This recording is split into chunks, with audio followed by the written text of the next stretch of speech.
from the Signature Bank Studios, this is Chicago's Morning Answer with Dan Proft and Amy Jacobson. Only the biggest stories, only the biggest guests, and only the biggest opinions. This is AM 560, The Answer.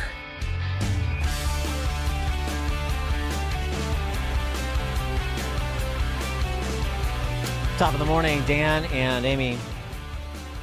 Fresh off of the big guy speeches at Valley Forge a week ago Friday, and then Charleston last week. Kamala Harris, Reparation H, that is. And the Eva Perón of East Lansing, Gretchen Whitmer, have been dispatched to continue flogging Trump supporters. Right. Demonizing Trump supporters. Trump supporters. Kamala Harris talking to fellow man-hating shrews on The View yesterday. And what are you going to do to stop the crazies? I am scared as heck. Play scared. Which is why I'm traveling our country. You know, there's an old saying that there are only two ways to run for office. Either without an opponent or scared. So on all of those points, yes, we should all be scared. Yeah.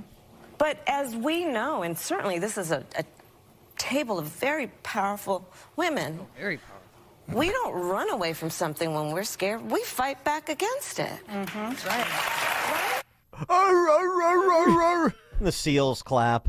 Eva Perón of East Lansing, on with that blonde bombshell, Joy Reid.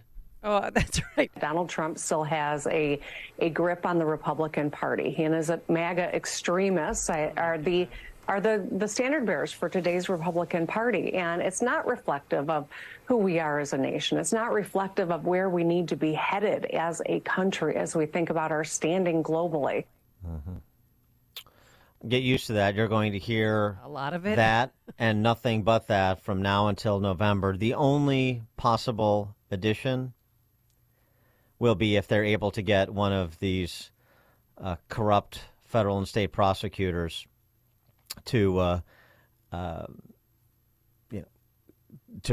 get one of the cases they've brought to the studio audience in The View, masquerading as juries in Atlanta and D.C. and Manhattan, get a conviction, and then they'll add convicted felon to the litany of abuses.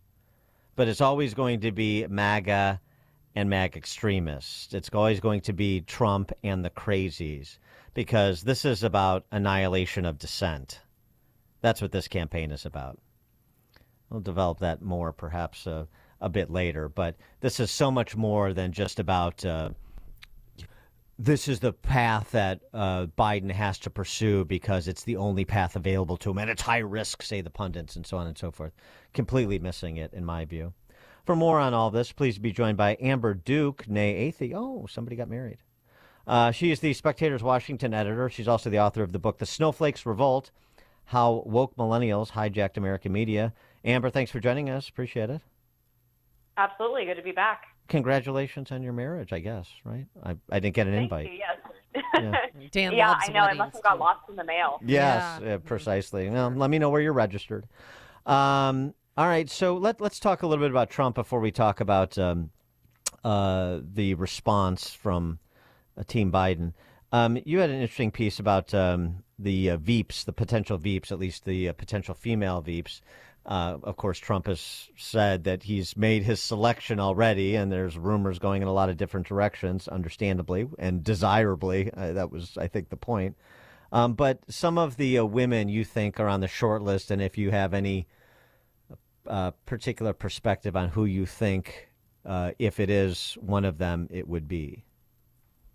Right. So some of the names that have been floated around over the past, honestly, couple of years include Carrie Lake, who's running for Arizona governor, Elise Stefanik, who is the House Conference Chair that replaced defector Liz Cheney. There's Sarah Huckabee Sanders, the governor of Arkansas. Some people have mentioned Marjorie Taylor Greene. But actually, there's an article that came out yesterday at NBC News that claims that Trump is seriously considering Elise Stefanik and has been raving privately about her loyalty. Now, I think loyalty would be part of the pick for him, but I think the other part of it is that Trump kind of needs the Pence effect, which is he needs a little bit of a moderating factor, but still someone who's very conservative. You kind of want to marry the America First ideology with a more traditional politician, which is where I think someone like Elise Stefanik or Sarah Huckabee Sanders would check both of those boxes. What about Kristi Noem, governor of South Dakota? That's right. I can't believe I didn't mention her. She is another one that has been rumored, especially in recent days, to be in the running, especially in the top 3 or 4. She campaigned with Trump on the trail in Iowa when Kim Reynolds, the actual Iowa governor, had decided to endorse DeSantis. So she has definitely passed the loyalty test. I will say that there are a few members of Trump's base that are a little skeptical of Kristi Noem because she had vetoed that bill a couple of years back that would have banned biological men from competing in women's sports. And her explanation for it was very unsatisfying. She essentially said that the NCAA would pull tournaments from South Dakota, and so there was an economic consideration involved. So I do think if he chooses her, that she might have to work a little bit to earn some trust back. Yeah, the Sarah Huckabee Sanders, it's interesting. She hasn't gotten as much chatter as you might expect, considering she was his spokesperson, and then, of course, now the governor of Arkansas, so she's in an executive position, too, and she's amassing a good conservative reform record. And it maybe has a little bit more gravitas. I mean, I know Stefanik's smart, but she's, definitely on the younger side. I mean, Sarah Huckabee Sanders isn't that much older, but, I think Stefanik's like 40. And I think there is something to this suggestion that the VP matters for Trump, who would be over 80 if he at the end of a term if he's elected, and who's waiting in the wings next. And I'm not sure the people would be as comfortable with Stefanik saying that's a future president as maybe they would be Sanders. Yeah, I tend to agree with that. That's why I think Sanders is maybe a little bit more of a dark horse in this race, in this competition to be Trump's vice. I agree. Stefanik is quite young. I think she still has a lot to prove. And vice president is not really the position to do that. That's kind of where you go after you've sort of captured all of your accolades. The other benefit to Sarah Sanders, of course, is that she's worked in a White House administration. She knows how things run. She knows as well the depths of depravity that, frankly, the media and the Democrats will go to discredit Republicans, specifically Donald Trump. She's been in that environment. She's battle-tested. So I think she would be much more prepared for that role than maybe Elise Stefanik. Well, but Elise Stefanik, of course, had this viral moment recently, right, in Congress where she was grilling these university presidents and ended up getting 2 of them to resign. Yeah, but I mean, but thinking back about Pence and the comparison, contrast, and styles. So, I mean, Huckabee Sanders is also very room temperature, and which I think is a good thing, particularly in contrast to Trump. And so you're not going to get the rhetorical excesses from Sarah Sanders, in part because of the battle testing she had before the D.C. press corps as spokesman. You're not going to get the same, so maybe rhetorical excesses, sort of the Trumpian rhetoric from her that you get maybe from a Carrie Lake and to some extent from a Stefanik.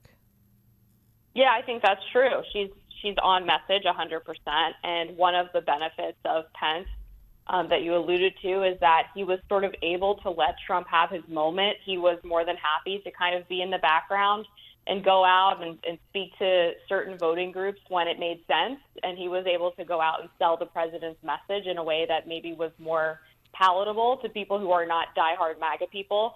And I think Sarah Sanders could do that. Look, I covered the White House when she was press secretary for a few months, and she's a very impressive woman. Yeah. She knows how to handle that podium. I have no doubt that she would do an equally impressive job on the campaign trail. But what about, deep down in my heart, I still think that he's going to choose Nikki Haley. No. I don't think that's happening, no. So I think a month ago you might have been right, but things have changed a lot since then. First of all, she's attacking Trump way more aggressively than she did at the beginning of her campaign.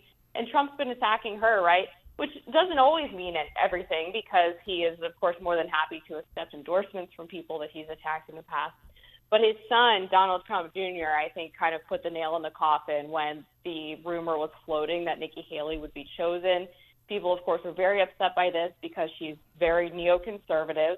And Donald Trump Jr. said, don't worry, I'm going to make sure that it's not her. And so I think that was it. Trump is a lot of things. I don't think that he would openly and publicly basically backstab his son like that and make him look like an idiot. What do you? So going back to the fear-mongering that is being pitched by Team Biden, that the MAGA dictatorship or save our democracy, that's the choice in November. How do you think that plays for the audience that they're seeking? I think what they're trying to do there is they're trying to get the sort of neurotic wine mom or wine aunt that maybe is a little less than pleased with Trump's rhetoric and maybe is even a little bit scared by him, and they're going to play into that. But this is also what you do when you don't have any accomplishments to run on, right? This is a strategy that is all about ad hominem as opposed to actually dealing with the policy differences that made the country a much better place when Trump was in office just a few short years ago. And this strategy was first rolled out by the media actually a few weeks ago. You had The Atlantic, The Washington Post, The New York Times all running these feature articles claiming that Trump's second term was going to be more radical than ever, that he was going to be a dictator. There was a New Yorker cover that showed him basically in Nazi regalia doing a little Hitler march. And now there's reports that people on the Biden campaign, as well as outside Democratic strategists, are trying to get Biden to go even further in his comparisons of Trump to Hitler. They want him to not just compare the rhetoric, but to compare Trump himself. So I would expect that this is only going to get nastier and darker the closer Trump gets to the nomination. She is Amber Duke, the Spectator's Washington editor. She's the author of the book, The Snowflakes Revolt, How Woke Millennials Hijacked American Media. Amber, thanks for joining us again. Appreciate it. Thanks, Dan. Thanks, Amy. Thank you. And she joined us on our turnkey.pro answer line. You're listening to Chicago's Morning Answer with Dan Proft and Amy Jacobson on AM 560. The Answer. Imagine what your future looks like. Is the picture a little blurry? Hey, it's Sean Thompson here for Alpha Wealth Group. When we look ahead, we're visualizing where we want to be, and for retirement, that can be hard without a written financial plan. Tom Fortino of Alpha Wealth Group can help you bring your retirement picture into focus. For decades, Tom has been crafting customized financial strategies. His goal is to help you protect your savings